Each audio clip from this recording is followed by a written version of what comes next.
Probably the strongest statement that we find anywhere in the Scriptures that deals directly with the question of predestination is found in the 9th chapter of Paul's letter to the Romans.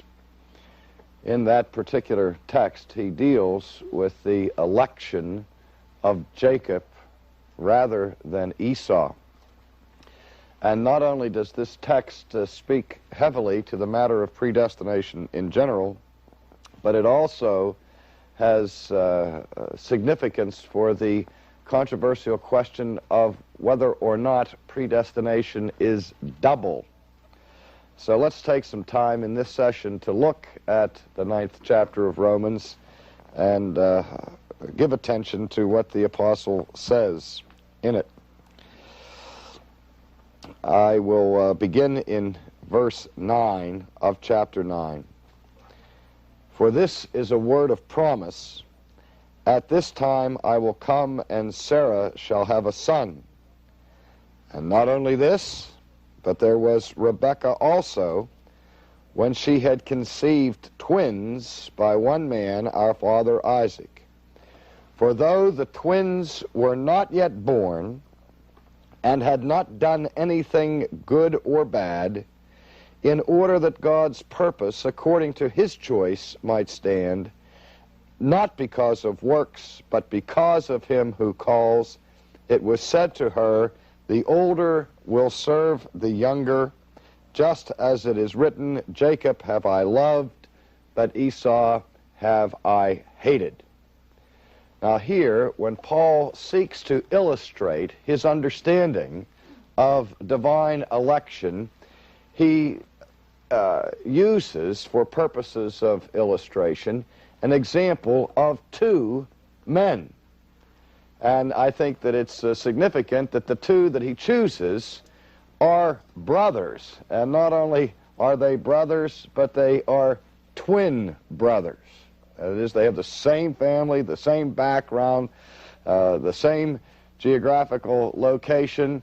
Everything that could possibly be the same is the same. They are, in fact, womb mates.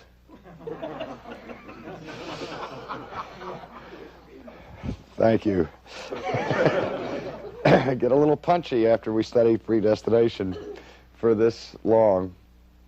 And in his consideration of these two men, he labors the point that one is preferred over the other before either is born. Now that statement, before they were born, raises the question of God's foreknowledge. The most popular view of predestination that rejects the Augustinian view is that view we call the foreknowledge view of election, which basic thesis is this, that predestination simply means that God from all eternity looks down through time and knows in advance what people will do, and on the basis of that foreknowledge then chooses them. Now, we notice that chapter 9 of Romans speaks very sharply to this question. We read that, for though the twins were not yet born and had not done anything good or bad. Let's just look at that phrase. Paul does not say here that for God had not known what they were going to do, or that he had known what they were going to do. He simply declares that the twins hadn't been born yet, and they hadn't done anything.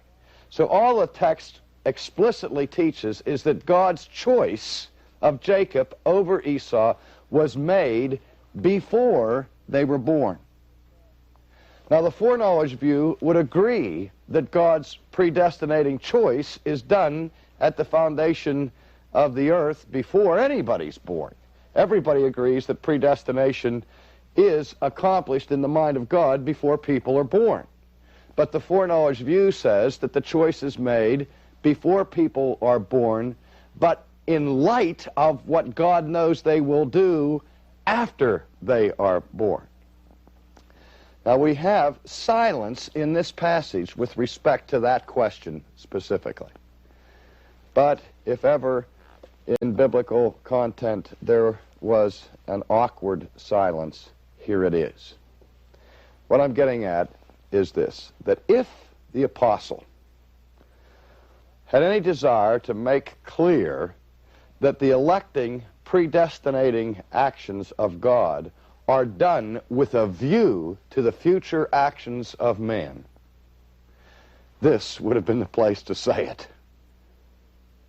And in other words, if the biblical view is what the foreknowledge view seeks to hold, namely that God always chooses in light of his knowledge of future decisions, first of all, why doesn't the Bible ever say that? It never says it.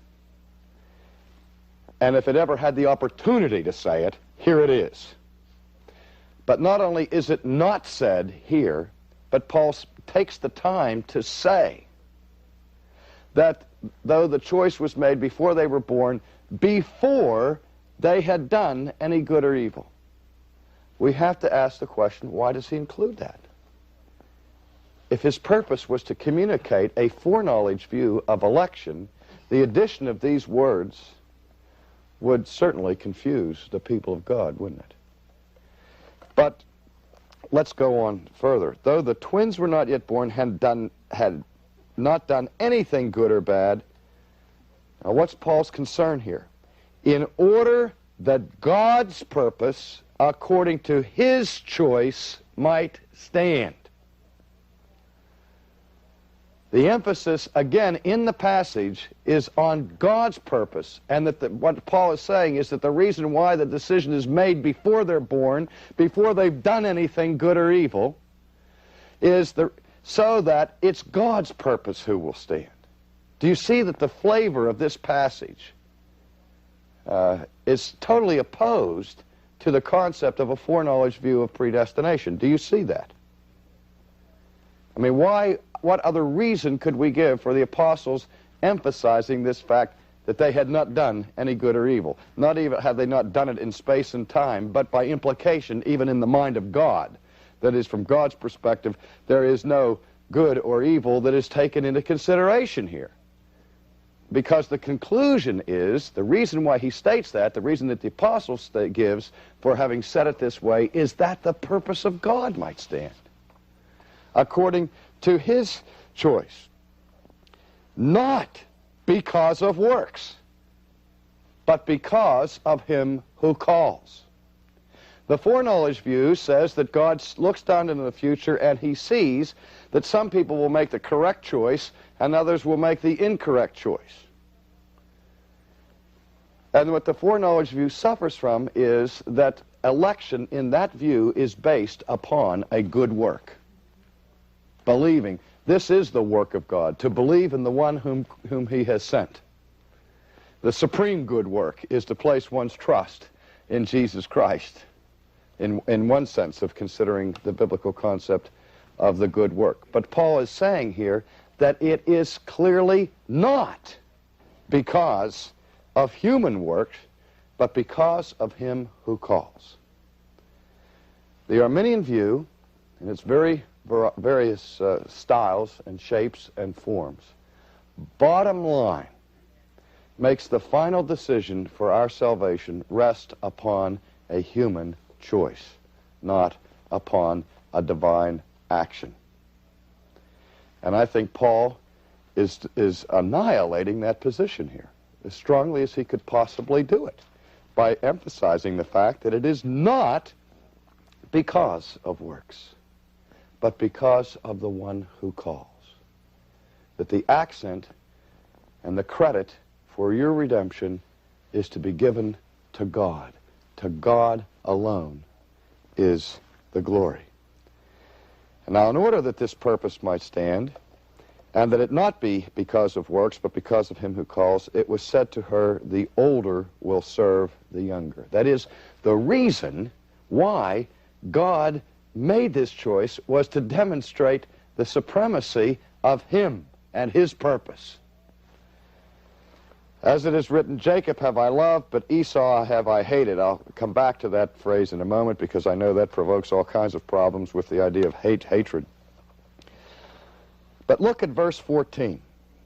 Verse 14 is a rhetorical question. What shall we say then? There is no injustice with God, is there? How does Paul answer his own question? Does he simply say, no, there's no injustice with God? No, he uses the most powerful form of emphasis that he can. Some translators read, may it never be. Or other ones, God forbid. The answer to his question, does this indicate injustice in God? The answer to the question is absolutely not. That's unthinkable. Now I want to speculate for a second. I want to ask you to think about this. Why do you suppose the apostle asks this rhetorical question? Paul's a teacher. And when teachers teach, they know going into their lessons that sometimes there'll be difficulty with the students understanding what the teacher is communicating. A good teacher anticipates his opposition and where the problems will arise. Now, Paul is obviously here as a teacher anticipating a protest from his hearers when he says, what shall we say then? And what particular thing does he expect people to say when they hear this? It's not fair. There's not righteousness. Is there injustice in God? Now, my question is, why does he anticipate that objection? Well, there are two possible reasons, really. He could be anticipating this objection because he may be thinking, there may actually be some people listening to me or reading this letter who are muddle-headed enough to be of an Augustinian persuasion and find in my words an Augustinian view of election, which would obviously be unjust. And so all I have to do to keep that from ever happening is to say, is there injustice in God? Well, obviously not, and so much then for Augustine and Aquinas and Calvin and Luther and so on. Maybe that's what he's anticipating. Or maybe Paul himself is Augustinian, and he's had experience with teaching the doctrine of predestination, where every time the subject is mentioned, the initial response of people is, that's not fair. I have a sneaking suspicion that that is the reason why the apostle raises this rhetorical question. Because the thing I want you to understand is that nobody ever raises that question about the Arminian view. In fact, the Arminian view is designed in such a way that that isn't a problem. I take comfort in fact, that the same questions that are raised about my view of predestination are the ones that the Apostle Paul had to deal with. Is there unrighteousness in God? Because on the surface, it sounds like it. When you talk about a divine sovereign choice before anybody has done good or evil, without a view to their future actions, that's strictly according to the sovereign purpose of God, that God's purposes may be stand of grace, not of human works, then the obvious question we're going to ask is, well, how can that be fair? Well, Paul says, is there unrighteousness in God? And he answers his own question with an emphatic no. May it never be. For he says to Moses, I will have mercy upon whom I will have mercy. And I will have compassion upon whom I will have compassion. Again, if I can speculate. If I were the apostle and I were teaching a foreknowledge view of election, and I had these objections to deal with, what would I fall back on? If I were going to pull the plug once and for all of any charge of God's being unfair, I would say, well, wait a minute. God's not unfair. God's not unjust, because even though this decision is made before anybody's ever done any good or evil, it's with a view to their future choices. So the bed you make is the bed you sleep in. And that would pull the plug forever. But he doesn't do that. Instead, he falls back on what? On the divine prerogative to exercise mercy upon whom he will exercise mercy. The whole point of the passage is that some people receive a measure of mercy that others do not. Again, no one receives injustice at the hands of God. Esau is not selected as an object of divine mercy. But that is not an injustice against Esau, because Esau, even before he is born, is known by God as a fallen person, because when God does do his electing, he always does it in light of the fall. God only chooses fallen sinners for salvation. All of God's choices about salvation presuppose the need for salvation. Otherwise, there'd never be any such thing as election. It would be a waste of time for God to elect unto salvation people who don't need salvation. And so the whole process of election is with a view to a fallen, lost human race. And God considers the whole world. He knows that the whole world is fallen. And he knows that if he just gave justice, what would happen? If God only exercised justice to a fallen race, everyone would perish. But God chooses to grant mercy to some. Jacob receives mercy. Esau receives justice. Now, is there anything wrong with that? Well, we say it's not fair. What we mean by that is it's not equal. And what lurks in our minds is this problem. Well, if God is going to be gracious, if we have two men who are judged guilty and they're under the sentence of death, and God is gracious to this one, shouldn't he also be gracious to the other one? I mean, is it fair for the governor to grant executive clemency to one prisoner and not to the rest? Well, it certainly isn't equal. But again, this person receives grace, this person receives justice. He has nothing of which he has any right to complain. There's nothing unjust about it. And God reminds us again and again that it is his right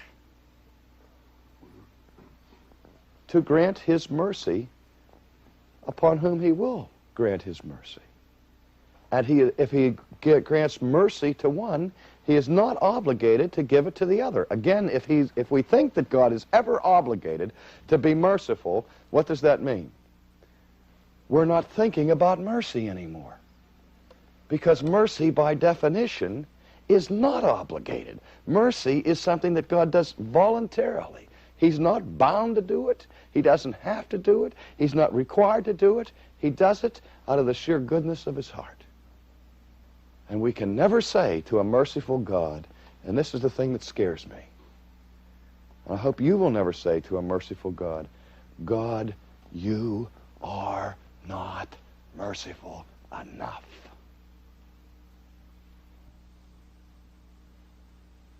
That is blasphemous. To charge God with not being merciful enough, because that charge implies that there is sin in God, that God has not done what he should have done. He should have been more merciful. And who are you to say to your Creator, by whose mercy you draw every breath that you breathe, that he has been lacking in mercy?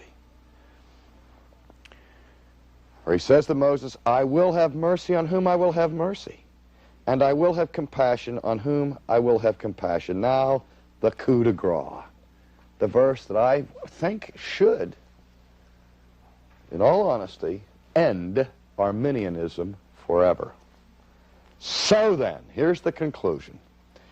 It does not depend on the man who wills or the man who runs, but upon God who shows mercy. Now, the Arminian view does not say that it depends all on man and not on God. But the Arminian view says that without God's mercy, there'd be no salvation. That's true. But it also depends on our choice. It depends both on God's grace and upon our choice. That we must exercise our will, apart from divine activity, in order to be saved. So the election depends upon human choices in the foreknowledge view. And Paul says, no, it doesn't. How could he say it any more clearly? So it's not based upon the one who wills or upon the one who runs, but on God. There's where the dependency is, who has the mercy. Then he goes on to say, for the scripture says to Pharaoh, for this very purpose I raised you up to demonstrate my power in you, that my name might be proclaimed throughout the whole earth.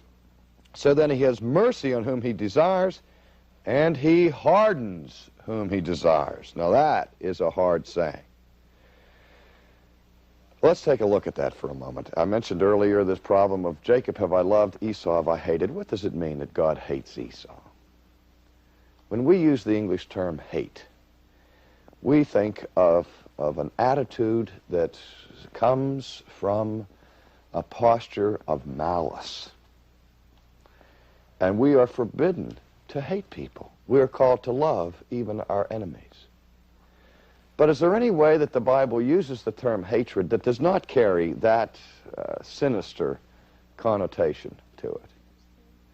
Well, yes, there's the hatred of sin, but remember David in the Old Testament when he says, I hate my enemies with a perfect hatred? There is such a thing as a holy hatred. A hatred of wickedness, yes, but it doesn't just say here, we have that thing, hate the sin but not the sinner. But if God doesn't say here, Jacob have I loved, Esau's sin have I hated.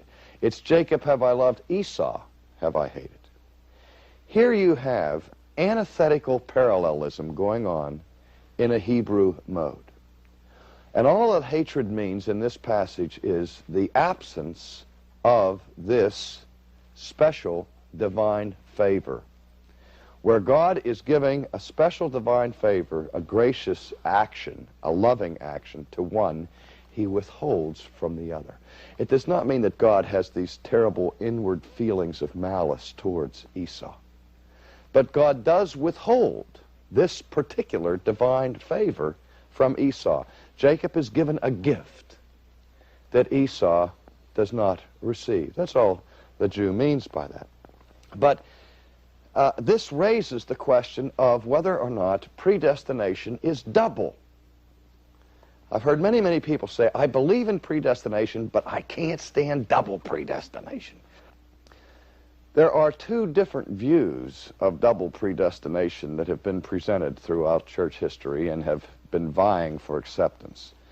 The first is the view that we will call equal ultimacy, or sometimes called the symmetrical view of predestination, meaning that predestination has two sides to it, election and reprobation, salvation and damnation.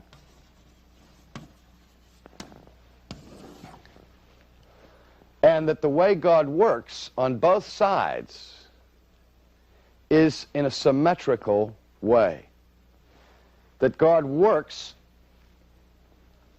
in the life of Jacob and he works in the life of Esau. Now, we also speak in terms of what we call positive decrees. Now, the positive schema looks like this. It would say that in the case of the elect, God so predestines certain people like Jacob to be saved that God ensures their salvation by unilaterally intruding into their lives and creating faith in their hearts.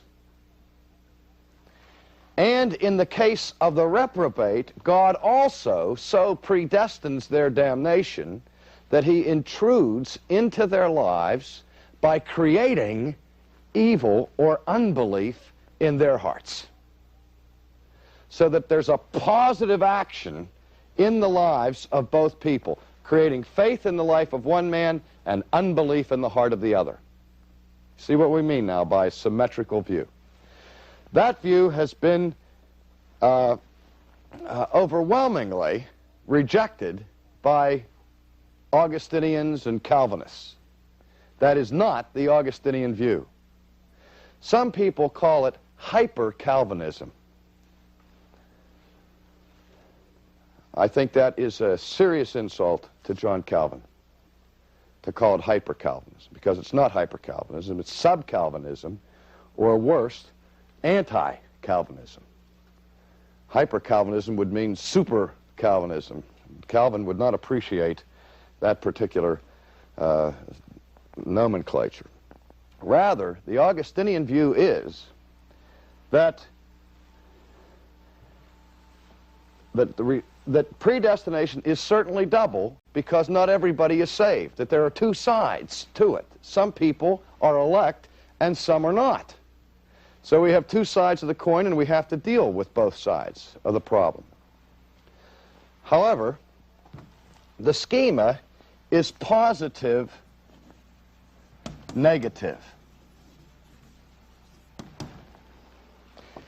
Now what that means is that in the case of the elect, God does in fact intrude into their lives and sovereignly creates faith in their hearts. But in the case of the rest of mankind, he lets them to themselves. He does not come in and create evil in their hearts or create unbelief in their hearts. He passes over them, letting them to themselves. So that God's activity here is negative or passive rather than active. Do you see the difference? In this one, in the case of the reprobate do what they want to do on their own steam. God is not creating fresh evil in their hearts or anything like that. God is not coercing them to damnation. He is simply passing them over, leaving them to their own devices. But the immediate question that comes up is, well, then why does Paul say here in Romans 9 that God gives mercy to some and to others he hardens? And the classical example of God hardening is the hardening of Pharaoh's heart in the Old Testament. That's a difficult one, and I only have about a minute and a half to answer it, so I'll try to do it quickly. That even when we speak of hardening, we have to distinguish between active hardening and passive hardening, or what we would call direct hardening or indirect hardening. There are two ways that God can harden the heart of Pharaoh. One is that he could come down, intrude into Pharaoh's life, and create evil in the heart of Pharaoh in order for God to accomplish his purposes. He could make Pharaoh sin. But if he does that, then what? How could God, if he's just and righteous, force Pharaoh to sin and then punish him for that sin?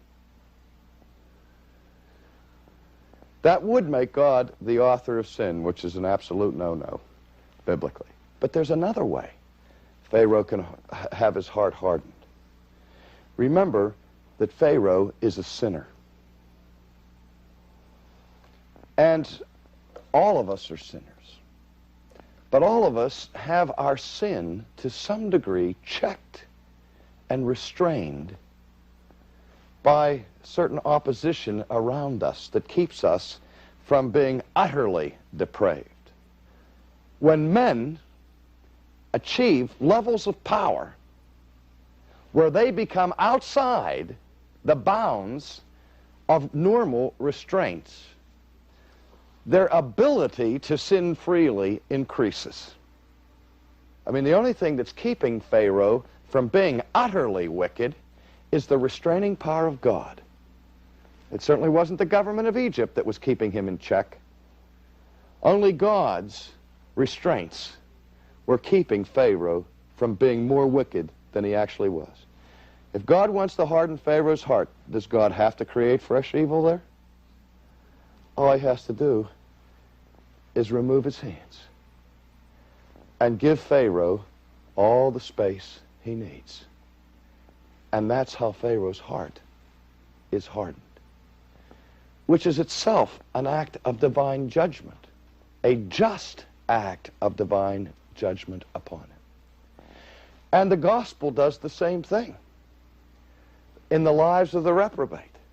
The more people hear the gospel and freely reject it, the more their hearts become hardened. And so that you see that in this drama, Pharaoh hardens his own heart. All God does is remove the restraints. And so Pharaoh is responsible for the hardening of his heart. And so again, we see that in this scheme, in the concept of election, all men are fallen, all men are wicked. God gives mercy to some, as in the case of Jacob. And the others he leaves to themselves. They receive justice. This group receives mercy, that God might be honored and that God's purposes might stand.